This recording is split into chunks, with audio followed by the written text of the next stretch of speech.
IPL cricket போட்டியில் 17 ஆண்டுகளுக்கு பின் 18வது போட்டியில் பஞ்சாப் அணியை வீழ்த்தி பெங்களூரு ராயல் சேலஞ்சர்ஸ் அணி வெற்றி பெற்றது. இந்த வெற்றியை கொண்டாடும் வகையில் கர்நாடக அரசின் சார்பில் வெற்றி விழா கொண்டாட நேற்று முன்தினம் ஏற்பாடு செய்யப்பட்டது. மாநகரின் கப்பன் சாலையில் உள்ள சின்னசாமி கிரிக்கெட் மைதானத்தில் 34,000 பேர் மட்டுமே அமரும் வகையில் வசதி உள்ள நிலையில் 2 லட்சத்திற்கும் மேற்பட்டவர்கள் வருகை தந்ததால் கடும் கூட்ட நெரிசல் ஏற்பட்டது. நெரிசலில் சிக்கி திவ்யாம்ஷி, அக்ஷிதா பை, மனோஜ்குமார், ஸ்ரணவ், சிவலிங்கா, காமாட்சி தேவி, பூமிகா, சஹானா, பூர்ணச்சந்திரா, பிரஜ்வால் மற்றும் சின்மயா ஷெட்டி ஆகிய 11 பேர் உயிரிழந்தனர்.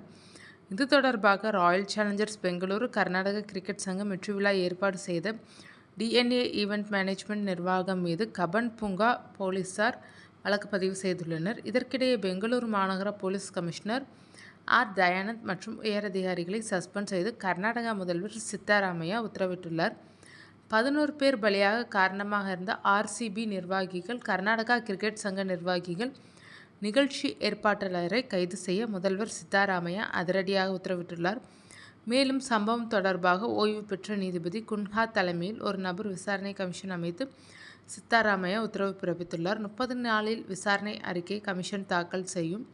முன்னதாக பெங்களூருவில் நடந்த சம்பவம் தொடர்பாக கர்நாடகா உயர்நீதிமன்றம் தாமாகவே முன்வந்து வழக்கு பதிவு செய்து விசாரித்தது. அப்போது அரசு தரப்பில் ஐபிஎல் வெற்றி விழாவை விதன்சௌதா வளாகத்தில் கொண்டாடத்தான் அரசு ஏற்பாடு செய்தது.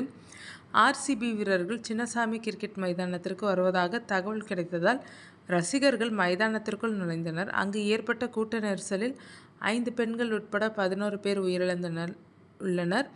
பெங்களூரு மாநகர போலீஸ் கமிஷனர் 1318 போலீசார் உட்பட மொத்தம் 1483 பேர் பாதுகாப்பு பணியில் ஈடுபட்டனர்.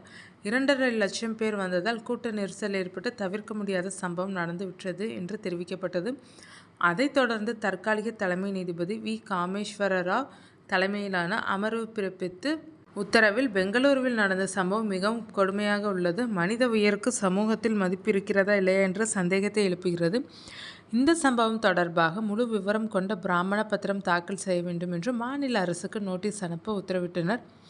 அதேபோல் சம்பவம் தொடர்பாக விவரங்களை வழங்க வேண்டும் என்று பெங்களூரு ராயல் சேலஞ்சர்ஸ் நிர்வாகம் மற்றும் கர்நாடகா கிரிக்கெட் சங்க நிர்வாகத்திற்கும் நோட்டீஸ் அனுப்ப உத்தரவிட்டு அடுத்த விசாரணை ஜூன் 10ஆம் தேதிக்கு ஒத்திவைத்தனர். இச்சம்பவம் தொடர்பாக முதல்வர் சித்தராமையா, துணை முதல்வர் டி. கே. சிவகுமார் வழக்கு செய்ய வேண்டும் என்று வக்கீல் ஒருவர் போலீசில் புகார் கொடுத்துள்ளார்.